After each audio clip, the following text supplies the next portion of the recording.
নমস্কার বন্ধুরা, কেমন আছো সবাই? আজকে নিয়ে এসেছি লেবনের একটা ইউনিক ধরনের স্পিকার, ব্লুটুথ স্পিকার। এটার নাম হচ্ছে ক্লাব মাস্টার।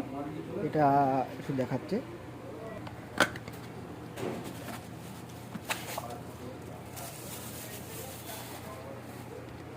এটা ওপেন করা হলো। লেবনের লেবনো কোম্পানি এই স্পিকারটা খুব ভালো চলে মার্কেটে। এর সাউন্ড কোয়ালিটিও খুব ভালো। আবার এটাতে আছে মেমোরি কার্ড ডাইরেক্ট লাগানো যাবে, আবার ইউএসবি থেকেও চলবে। আর এটা অন অফ সুইচ আছে। আর টাইপ বি চার্জিং পোর্ট, এর চার্জিং পোর্টটা হয় টাইপ বি। আবার এখানে মোবাইল রাখারও একটা স্ট্যান্ড আছে। হ্যাঁ, এখানে মোবাইল রাখা যায়। খুব সুন্দর দেখতে। না, অন করো।